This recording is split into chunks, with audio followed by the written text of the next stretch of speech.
She was the most glamorous, most photographed woman in the world, living at the center of a media frenzy. Out, O-U-T, out. A frenzy that both fed and exploited the world's obsession with her. Within a year of her 1996 divorce, she was dead. This country is in deep shock and mourning the death. It was the eerie fulfillment of Princess Diana's own worst fears. Diana was concerned that she was in danger. She knew what might happen to her. And goodness gracious, it came to pass. From the beginning, skeptics have questioned the official version of Diana's death. I'm saying that the one that I find least plausible is that it was a garden variety accident. That relies on too many factors that are very, very foggy. Some have alleged a startling conspiracy. They claim the death of the princess was no tragic accident and may have been a political assassination.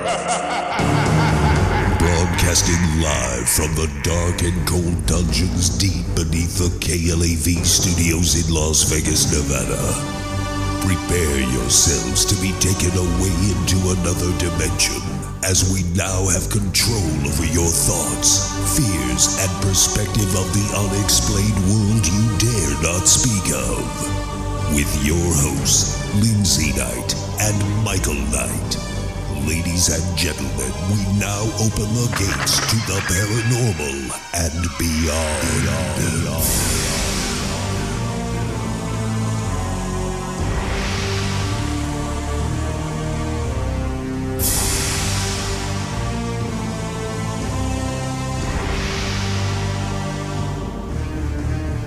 Broadcasting live from the KLAV studios in Las Vegas, Nevada, this is the Paranormal and Beyond.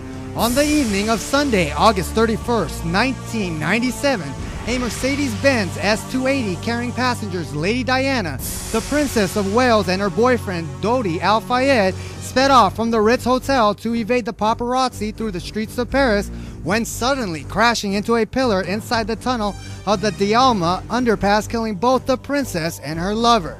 Now, nearly 16 years after the Princess Diana's death, new evidence points to the possibility that the accidental car crash of the princess may not be accidental at all and was more likely an assassination by the royal monarchy. When we return, we will reopen the case regarding Princess Diana's death and see if in fact this theory of murder does hold water. Straight ahead on the Talk of Las Vegas, KLAV 1230 AM. Your ticket to the unknown is at knightsParanormalResearchSociety.com. UFOs, ghosts, aliens, hauntings, mysterious places, and more can be found at knightsParanormalResearchSociety.com. Knights with a K, ParanormalResearchSociety.com. Based out of Las Vegas, Nevada, Knights Paranormal Research Society is owned and operated by the renowned brother and sister team of Michael and Lindsay Knight. Seeing is believing. And at knightsParanormalResearchSociety.com, you're going to believe.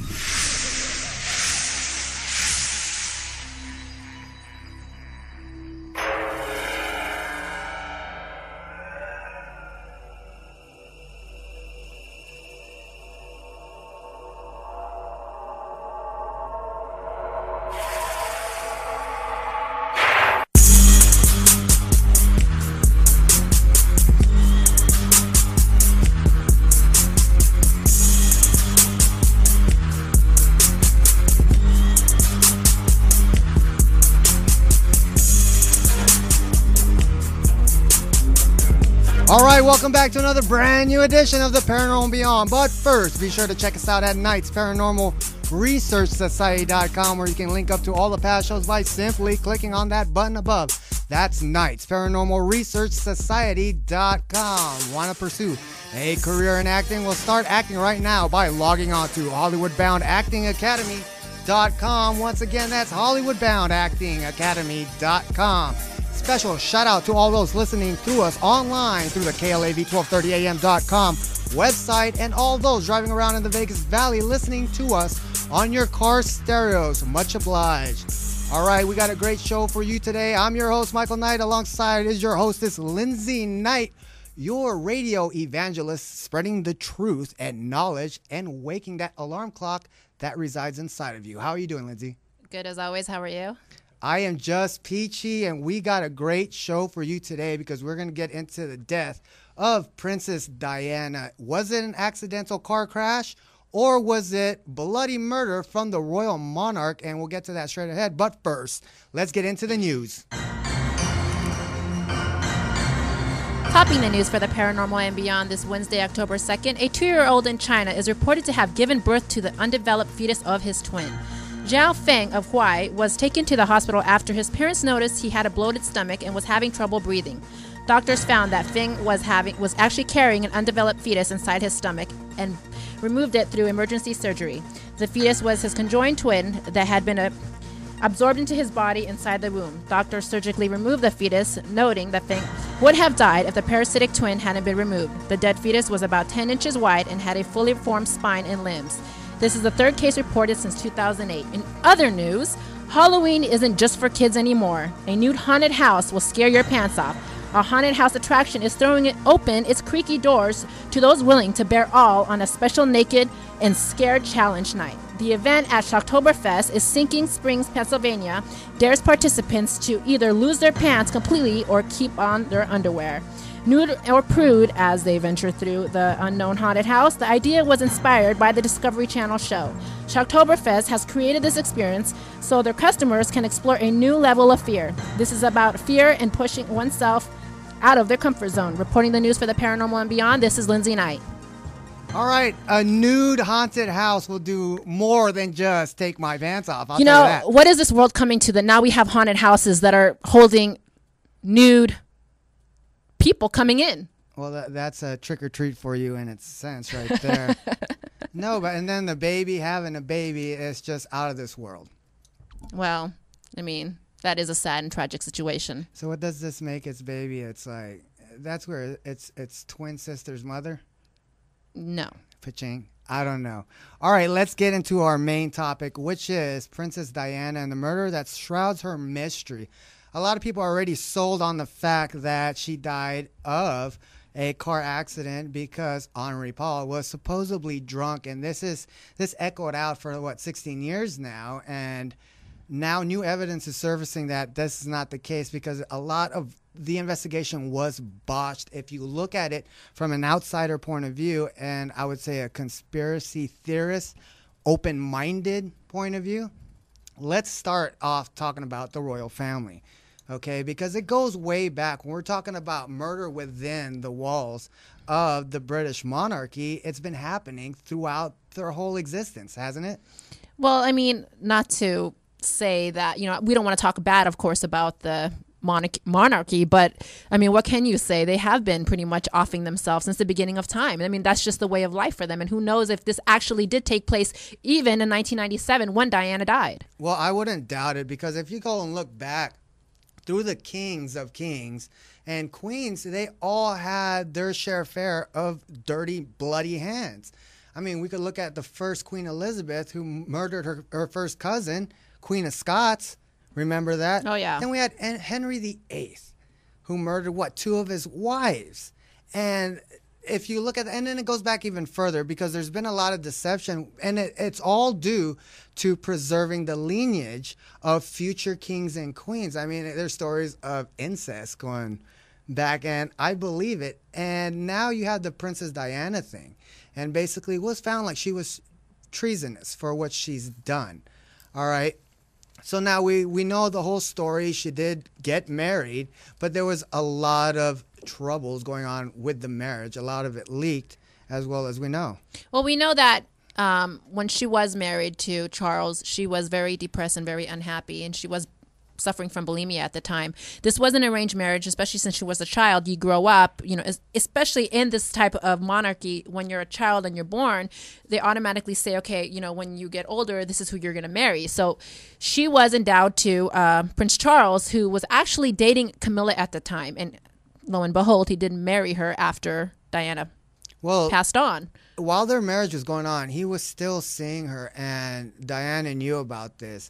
But she was just the so-called princess and really did not talk a lot because she was just in fear of Prince Charles at the time. There's a lot of reports of her coming out, letters to the butler, talking about her demise and what Prince Charles will do to her. See, we're talking about a whole lineage of this thing going on behind their walls.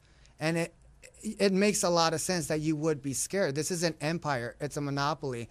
It supersedes the president here and how they live in the White House. We're talking about this thing where it is a family base. Here in the United States, it's not of relations when you have a president. Over there, it is by blood. Regardless if she came from royalty in her own family, marrying into this family, she was told pretty much how to live, what to wear, what to do, where to go. She had no way of doing things for herself. She was pretty much a puppet.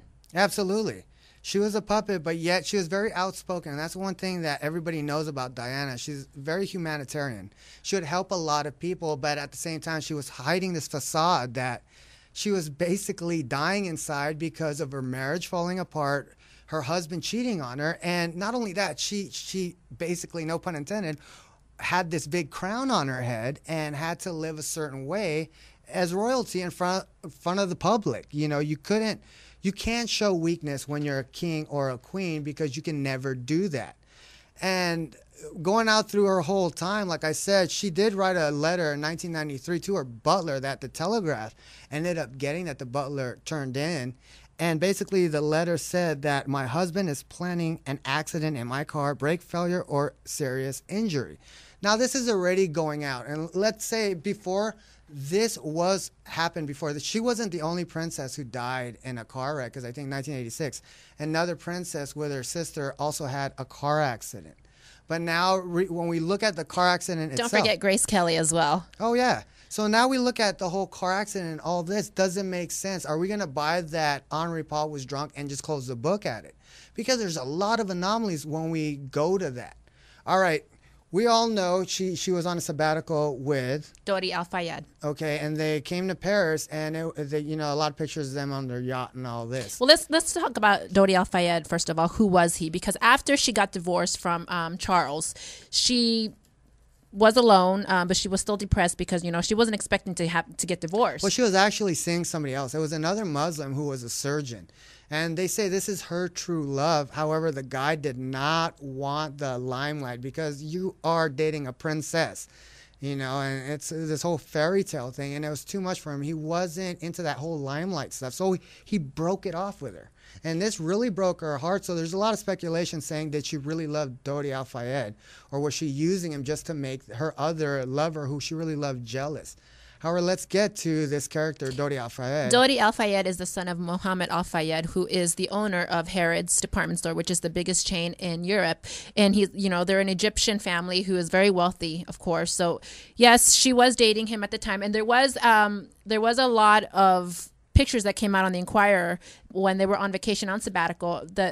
I think the week or the 2 weeks before she actually died with him on his yacht, vacationing. Well, on the yacht, there's that famous picture of her kissing Dodi, and some lucky guy snapped that, and he got $500,000 from the Inquirer just for that picture. So now you have all these paparazzi saying, oh, my God, these pictures are valuable. And, then you have the buildup to things to come. But then we're talking about Dodi Al-Fayed, whose father is Mohamed Al-Fayed, and these are rich people, okay? Very rich and influential people to their people back in Egypt, and had ties to a lot of friends also in the UK. So it was a double-edged sword, because now you're messing with the princess, who's still a princess. Not to mention he was a Muslim as well. Exactly. So, and then we just talked about the hierarchy. So how they're all interbreeding and trying to keep the blood pure. So now you have a threat that Princess Diana may have a child, 100% probability, having a child from Muslim descent that would be tied to the royal lineage. See, what people tend to forget too is that even though she was divorced to Prince Charles, she was still tied to the family in a big way, and her getting involved with somebody as a Muslim was not very good for the family as far as Charles's family. Well, it's like church, you know. You can't. I'm a priest, and then my daughter ends up marrying a devil worshiper, you know, somebody from the Illuminati or something like that.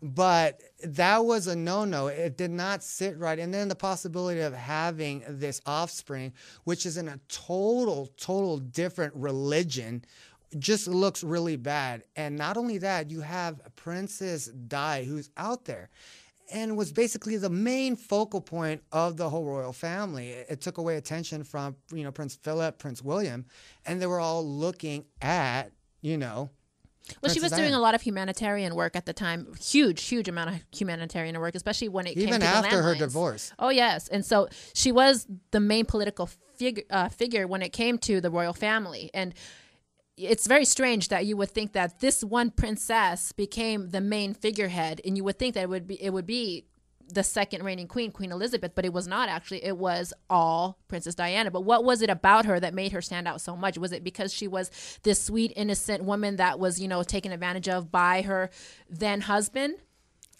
There's a lot of possibilities when it comes to that on her being taken advantage, but we all know she was outspoken.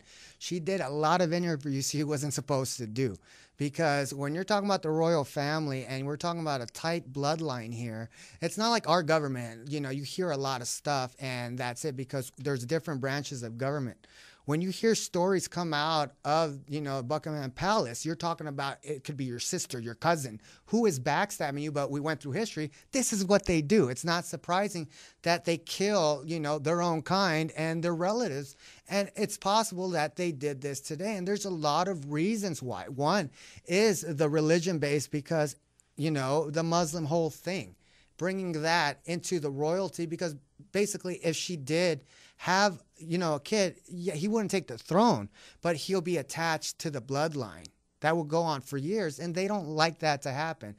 Hence the inbreeding. I don't know if that's going on now, but, you know, it did happen, and we hear stories about that. So now we have this, and a lot of people ask, why did she come to Paris, all right, with Dodi? And this was supposedly to pick out their wedding rings. And they got word about this. See, what's weird about this whole thing, they kept everything so hush-hush. You know, you have celebrities now used to work at Caesar's Palace, and they don't even know they're there, but they pop up in the store.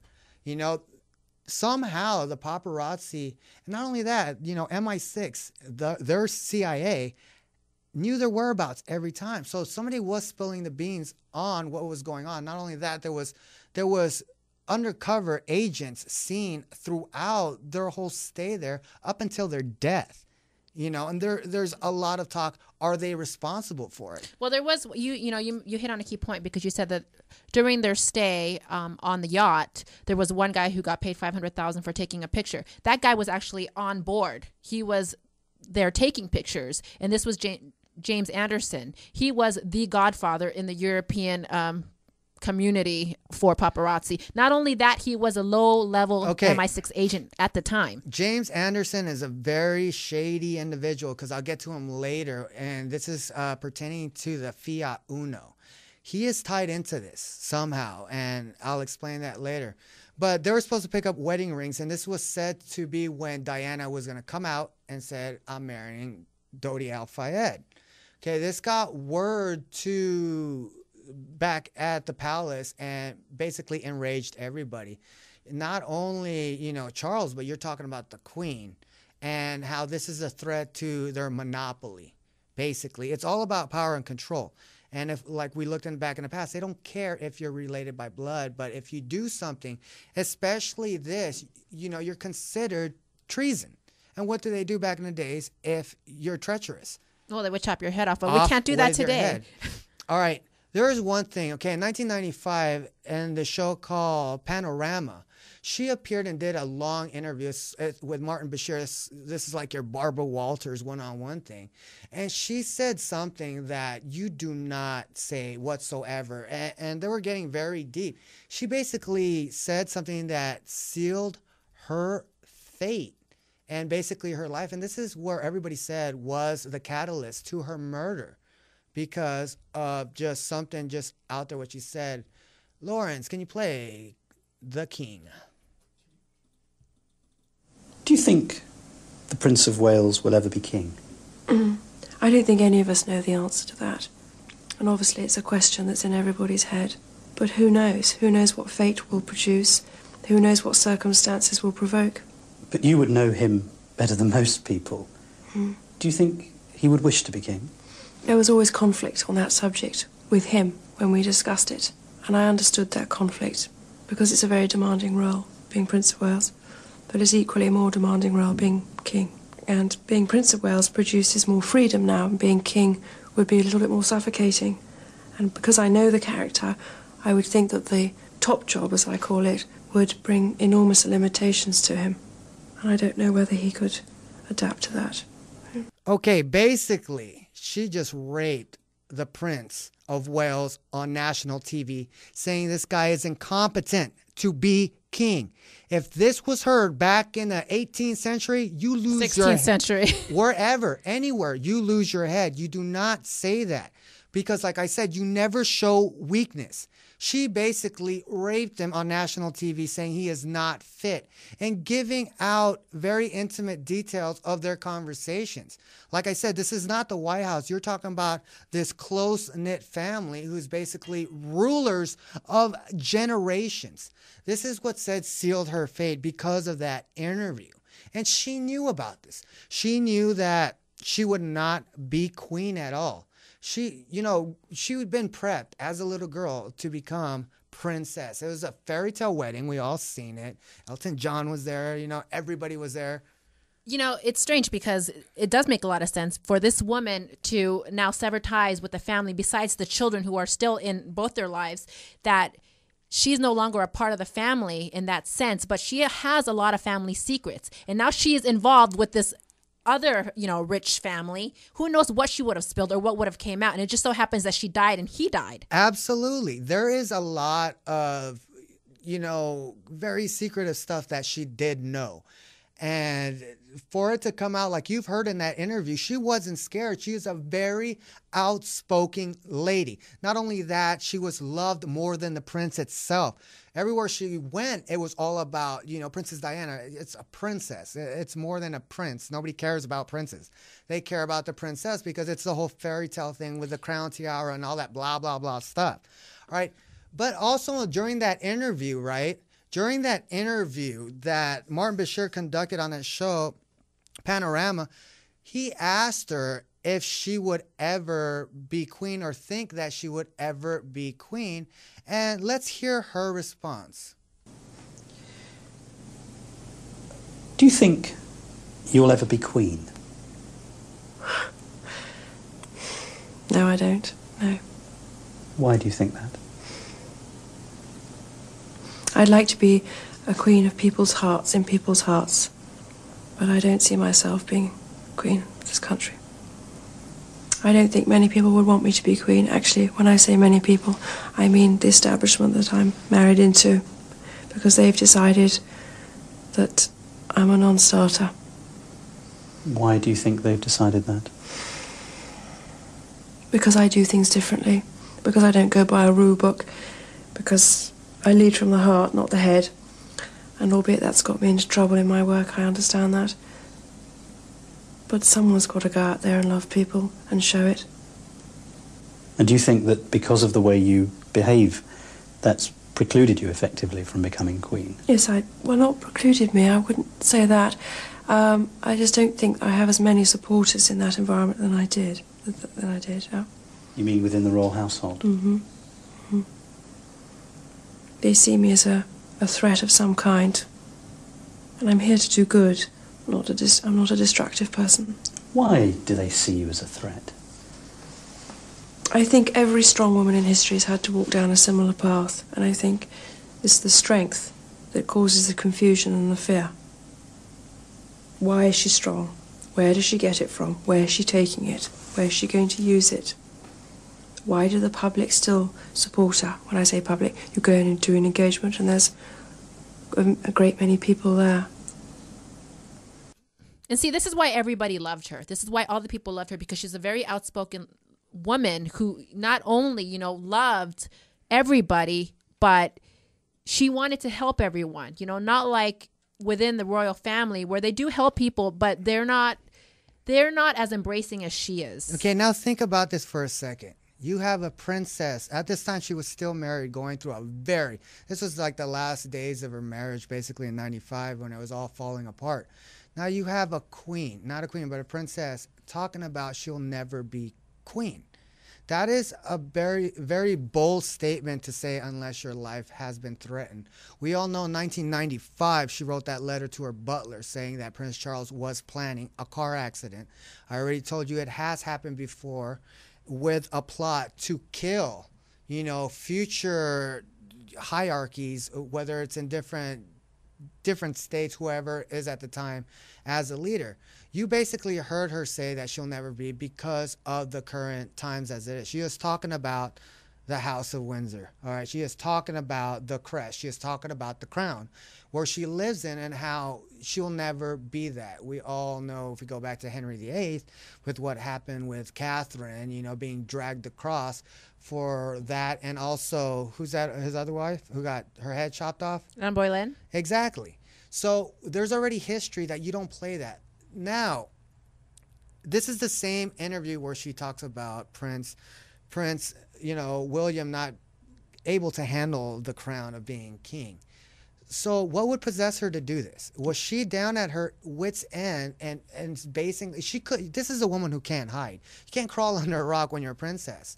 And at this time, she was still married. Well, I'm sorry, you said William. That's her son. Okay. So you mean Charles? Charles, yeah. Excuse me. And then at the time on their interview, I don't have the cuts to that, but she was basically, Martin Bashir goes ahead and asks her, do you want a divorce? She says no at this point. She wants to work it out. However, that is not the case. And it led to, you know, I think at this point, she's already going to be granted a divorce just for what she said. And it was a very just bold statement. And you heard it from her, you know, talking about the way she was as a woman. And we're hearing this woman who is very humanitarian, but yet you would think you would want this from a princess, you know, somebody out there who's out for her country to do good. But this is not the case because something more sinister is involved. And we've talked so much about control and power. We talked about shadow governments, and we've talked about Illuminati. And we've talked about, you know, the royal family being these lizard people and all that stuff. And it does make a lot of sense when you are trying to keep power and control, especially security. That is the number one thing. And then you have this harlot who's out there giving away secrets on national TV. And we're talking about the BBC, all right? This is the biggest thing. And not only that, Murdoch, the one we talked about the cover-ups that backfired, he owned the biggest newspaper at the time and was getting insider information from this Dodi Al-Fayed's own personal team. All right? Here's how scared she was. Even though she got a divorce, she was still under protection by the crown. But she said she did not want the protection from Buckingham Palace or none of them. She would rather be under Dodi Al-Fayed's own secret security team. Why would you do that? Because you're scared. And she knew that she was up and going to be assassinated. It's a no-brainer. She talked about, when she was talking about Prince Charles, she talked about how she knew the character and what happened. You're talking about an insider here who knows a lot of insider information. Either you kill the person so you don't have to worry about them no more, which we know a lot of people do in America, that they speak out something and then next thing you know they're gone. Look at, what's his name? Snowden. Look at what he went through. Oh, he's in Russia now. But that was of his own doing. Exactly, but just the information a lot. But look what it did. It caused a firestorm. But this is in government. Now you take, the monarchy itself, where it's connected with family, and it's like a slap in the face. Okay, so now this is 16 years later, and now apparently, well, we're going to go to break, but when we come back, we're going to talk about the crash itself, the autopsy, what went on in the hospital, the ambulance ride, and all the stuff that doesn't add up. Even though, you know, the puzzles fit, this is not going to fit even if you hit it with a hammer. And it's all right here back in the Paranormal and Beyond on the Talk of Las Vegas, KLAV 1230 AM. Don't go away. The Paranormal and Beyond continues in a moment. Join us at 731-1230. Your ticket to the unknown is at knightsparanormalresearchsociety.com. UFOs, ghosts, aliens, hauntings, mysterious places and more can be found at knightsparanormalresearchsociety.com.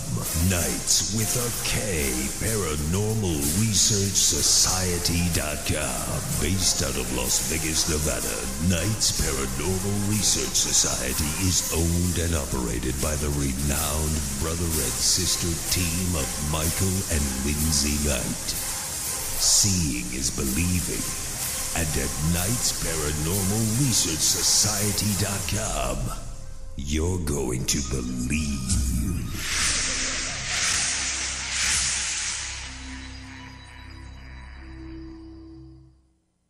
The recession may tempt people to put disability insurance on the back burner. Life Foundation spokesman Anthony Domino explains why that might be a bad idea. People need an insurance safety net now more than ever, particularly with their savings and investments affected by the economic crisis. A disability, either short-term or long-term, is perhaps a greater threat than you losing your job. If you and your family depend on a paycheck, protect that income. Talk to your employer or an insurance professional. A message from the nonprofit Life Foundation.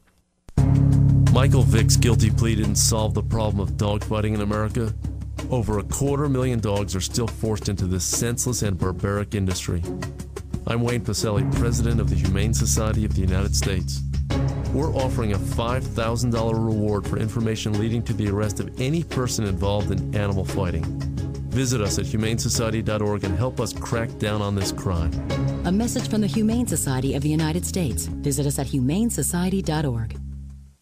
Join us every Monday, Wednesday, and Friday, 11 p.m. to midnight, for the Paranormal and Beyond. Join host Michael Knight and Lindsay Knight as they investigate the unexplained and most controversial mysteries of the world. The Paranormal and Beyond, where the paranormal lives on and conspiracies exposed. The Paranormal and Beyond, Monday, Wednesday, and Friday, 11 p.m. to midnight. Brought to you by Knights Paranormal Research Society.com. You are now in the mix with the Paranormal Beyond, only on KLAV1230 AM.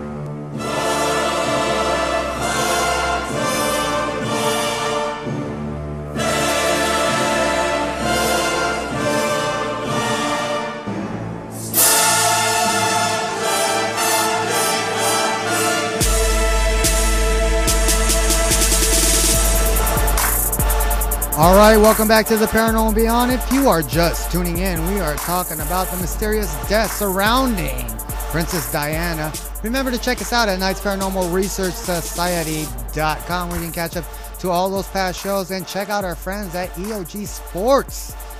Monday through Friday here from 10 to 11 before us. God bless them. Good friends, and great sports statistics they give out. All right.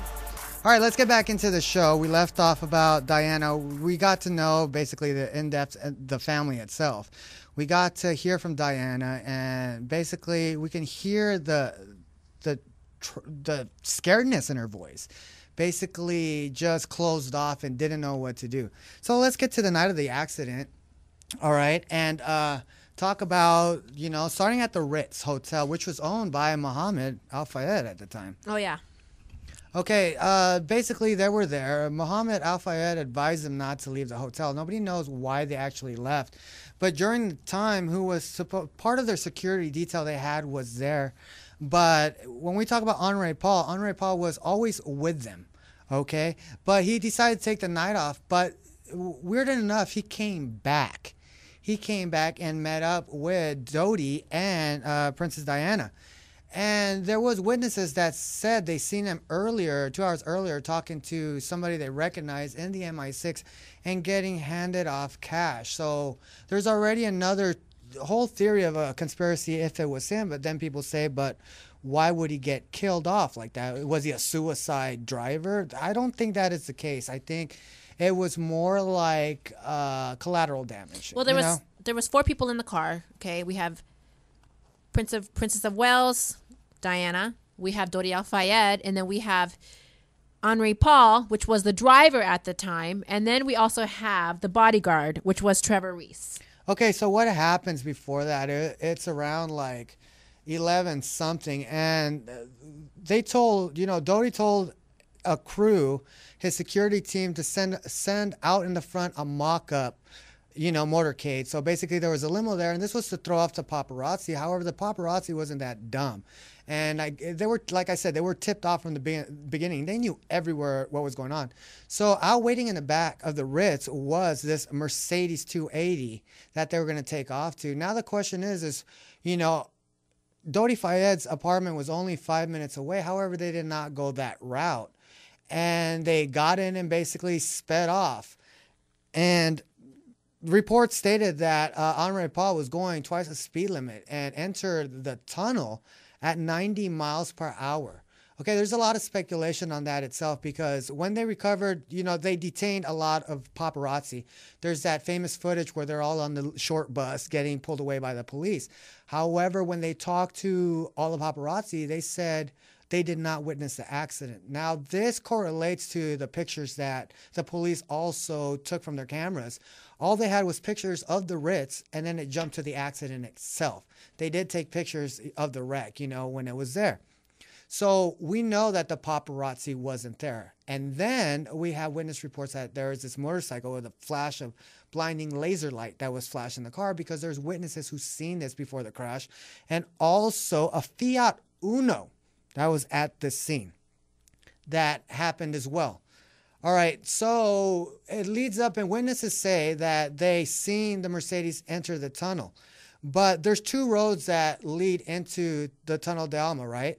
You have one, and then beside it, parallel to that, you have one going to the Champs-Élysées. That was blocked off by this mysterious motorcycle. So they couldn't take that route, so they entered the tunnel. And when they entered the tunnel, there's witness reports that said at the mouth of the tunnel, the entrance, there was sitting there this Fiat. This is a white Fiat Uno that was sitting there. That pretty much the motorbike actually flew by them, and then this white Fiat cut them off and clipped them. Okay, let me paint a picture. Okay, as they were entering the tunnel, and supposedly what they say was 90 miles per hour, the Fiat Uno, got alongside and basically cut them off and just went towards the pillars. And because we all know of the marks left on the Mercedes that was later on identified, and I'll tell you who owns this Fiat Uno, was identified as another car involved in this accident. However, on the scene, it was nowhere to be seen. So witnesses report this Fiat Uno cutting off the Mercedes, and then the motorcycle going right beside it and flashing this immense bright laser blinding light. Brighter than photography flash. All right. Some say it was a strobing effect, which we all know the military carries something like that they attach to their gun to blind somebody. But this is the story. Nor the motorcycle person was never found. However, later on, they found the Fiat Uno. And guess who was the owner? Well, the paparazzi guy, James Anderson, owned it. What's mysterious about this, when they talked to him and found out what he was doing, he did say yes and corroborated that he was there, not at the scene, but was at the Ritz during the time they were departing. Not only that made this weird, that made it very weird, is that 2 hours after the wreck, he boarded a flight to Corsica. Where was he going in a hurry? And now to push it even further, 3 years later, he was found burnt in his car, his locked car. And his death is a mystery as well. Okay, well, this doesn't make sense, because again, he was the paparazzi, the first one on site that took those pictures of the scene, pretty much what happened, the wreck. Okay. But here's the thing. You're talking about an inner circle here who had ties to MI6. But he took off. But the witnesses say that they saw him, and some of the paparazzi said that it was James Anderson that was there first. Now, he took off because, again, he was an owner of a white Fiat Uno. 6 months after the death of Diana, okay, his car was sold. Days after the death of Diana, his car was actually repainted a different color. Now, when they repainted this car, there was still some damage on the side. It seemed like scratches. Same marks the spot. Well, it's a no-brainer. That was the car involved. And there's a lot of secrets on what's going on with that. And now, the Mercedes alone. Let's talk about that S230, which wasn't involved in the fatal crash. Before we get to the Mercedes, I want to just say one thing real quick about James Anderson, because he was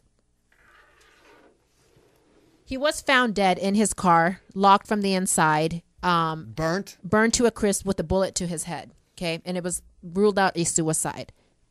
Not to mention, James Anderson, who worked for the largest, what was it?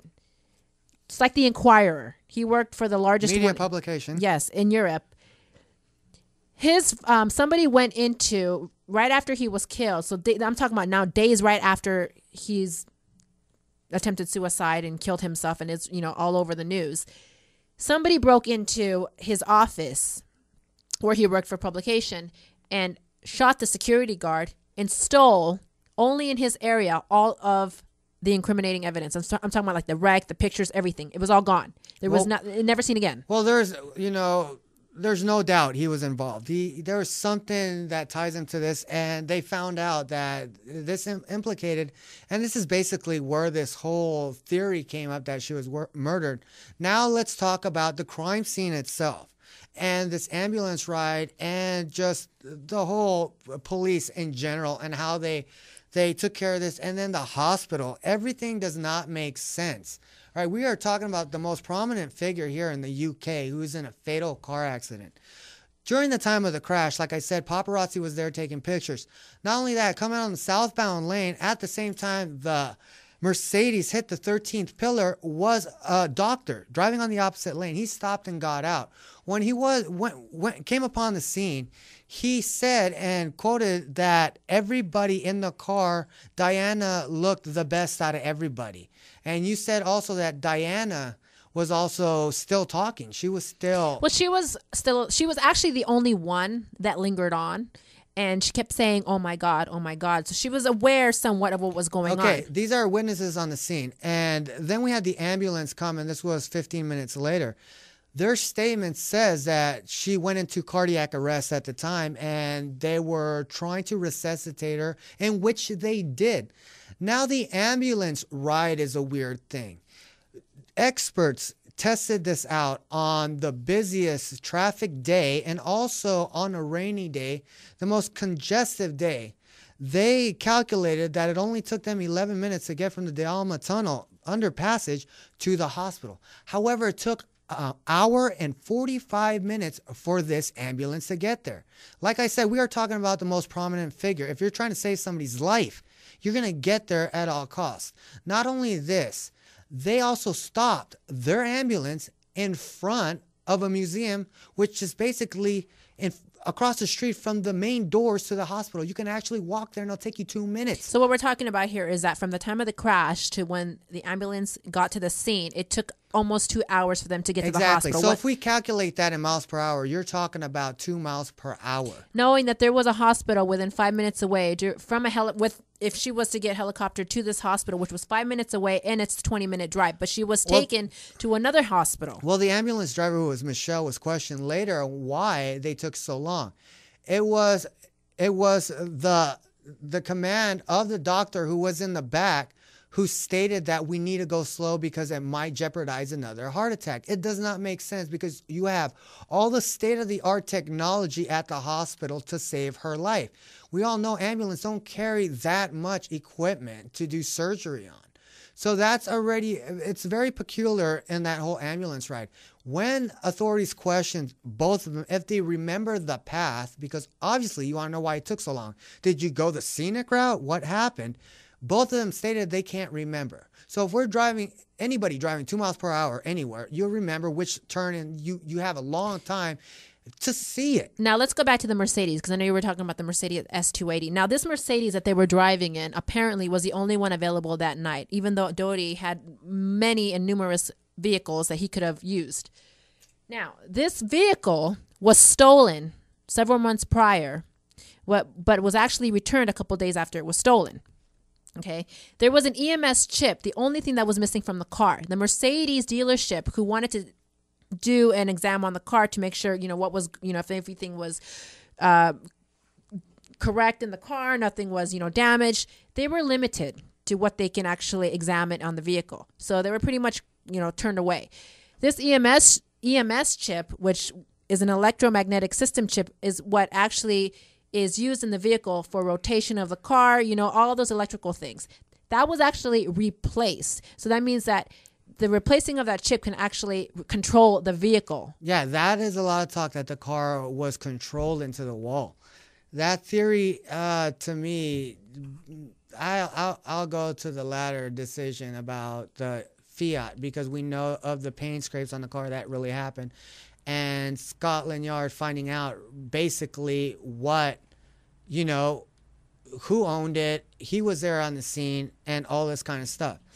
All right, so the conclusive death to Princess Diana was basically the main artery separating from the heart. The same thing like John Ritter that happened. The main vessel that carries the blood flow into the heart basically separated during impact and shifted the heart inner chest. This is what they came up with. Now, what's weird about this is when the hospital called the time on Princess Diana's death and body, right after that, an embalming team came in and embalmed her right away. We know that is, and was basically illegal. And why would you do that? You just messed up the whole autopsy process, which comes way before the embalming. So this is what happened. She was embalmed. And everybody found this weird. Why would they do this?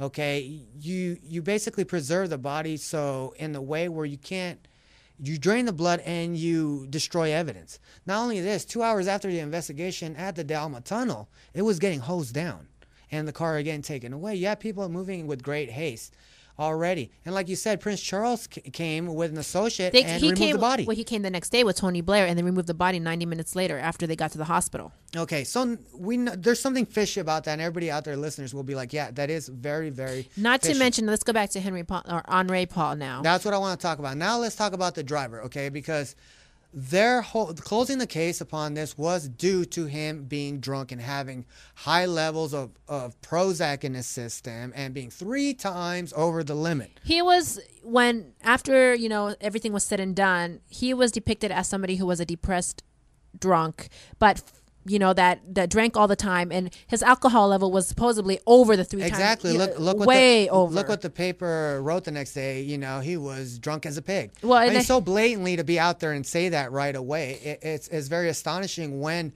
you don't even have all the toxicology reports back that quick. When you see something like that happen, you see the media report faster than in reality what it does to take it, what it takes to do a thorough investigation. We already know something's fishy involved. Okay. Now there's talk that blood samples were switched. Not only that, they found carbon dioxide in his carbon monoxide. Yeah, in his blood system. How would he get that? Okay, if he's 3 times over the limit on Prozac at the same time, and basically have carbon monoxide in his blood, when people have carbon monoxide in their blood, it sounds like more like a suicide. You lock yourself with a hose in the car and you die from But here's the weird thing, because 48 hours before he even went with the whole Doty Fayed and this whole thing that happened, 48 hours before that, he actually had his annual examination. And it came back that he was actually fine. He had nothing wrong with his liver, so he apparently wasn't drinking all the time. Toxicology came back, perfect. So he was very healthy. Well, the thing is with the carbon monoxide, basically threw everything on a loop, and that it wasn't plausible, and figured that because there was 15 other bodies in the morgue, including his that night, and his blood probably got confused from a suicide. Now, we all seen security pictures from the Ritz of Henri Paul leaving. The way they speak about how drugged up he was and alcohol in the system, he would not be walking on his legs. He would be actually carried out. However, that wasn't the case. We all seen it. He was conscious at the time. So that's in question. We have the ambulance ride. That's very much in question. It's ludicrous to believe if it was the president of the United States, not only that, they had a motorcade. All right? And now nobody knows what really happens during that ambulance ride. 2 miles per hour. What is going on? Now, a lot of people say that she actually was murdered in the ambulance and was basically manipulated, just did something heinous to cause her death because she was basically, they could not save her. She was basically dead on arrival when they came, and it got to the point where the doctors actually massaged her heart with their hands but couldn't save her. Then you had the embalmers coming in. Now, very, very weird. Now, we've talked about MI6 individuals. We talked about ties to secrets that could be exposed. We talked about her on BBC interviews saying things you're not supposed to speak of. Now, is there something here for a cover-up? If you think about it, yes. This is something we've seen in the past that became more of a conspiracy fact-based thing than a theory, and the truth is revealed. You know, they couldn't find the Fiat Uno, and now they did. And what's funny, it has ties to this guy. And they also took the pictures away. Well, there is the fact that the case has been reopened, that Scotland Yard is actually looking into it now after 16 years because there is an agent, you know, who has come out and said, you know what, she was actually murdered. Well, it make a lot of sense. Not only that, on the Ritz camera of the hotel, before, you know, they were going to come out and they're looking at the front. Basically, the UK knows reporters, because police always stops them for blocking the streets, trying to take pictures, so they can pretty much pinpoint everybody on the security camera. But there was 2 mysterious figures standing outside that they did not know of and was never to be found again.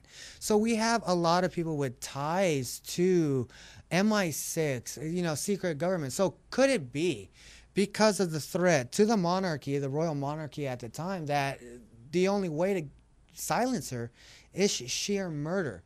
Can be Henri Paul, who is part of this, be collateral damage? Well, you know, when they looked into Henri Paul too, they saw that he was getting 4 times his salary. He had 300,000 euros in his bank account. Yes, 300. He was getting paid 11,000 a month, and they don't know from what unknown source this money was coming from. There was nothing. They checked his bank accounts, and he had a lot of money that was undeclarable. Not to mention, there is a photo of him going to the very front of the Ritz, waving at the paparazzi that they're about to leave. Why would he do that? Yeah, so there's a lot of already speculation. And to me right now, I'm sold she was murdered. I know a lot of listeners out there, do your homework, because really, murder in the biggest way. We're talking about a monarchy who has the ability to coerce police, coerce individuals. We're talking about people with extravagant magnitude of money here. And we know with money comes control and can pretty much buy out anything, especially murder. Well, Princess Diana was, you know, well-loved at the time, and she is still well-loved. And people remember her for who she was and what she did for the community and for all the people, and she helped. God bless her heart. I mean, if she ever became queen, she would be probably that fairy tale queen who would do good for her country instead of rob it for all its riches and stuff like that. And, you know, everybody who's great in the world always ends up getting eradicated when they just want to do nothing but good for their country or for the human race. Well, that's our show for you today. Join us back here Friday as we get into something probably paranormal or something that will wake you up. Remember, if you're out there ghost hunting and your flashlight is flickering, it's probably a good idea to get a new flashlight, or you might step on that crack that will leave you right back here into the Paranormal Beyond. See you Friday, everybody. Good night. Loneliness we've lost, those empty days without your smile, this torch we'll always carry for our nation's golden child. Even though we try, Join us every Monday, Wednesday, and Friday, 11 p.m. to midnight for the Paranormal and Beyond. Join host Michael Knight and Lindsay Knight as they investigate the unexplained and most controversial mysteries of the world. The Paranormal and Beyond, where the paranormal lives on and conspiracies exposed. The Paranormal and Beyond, Monday, Wednesday, and Friday, 11 p.m. to midnight. Brought to you by Knight's Paranormal Research Society.com.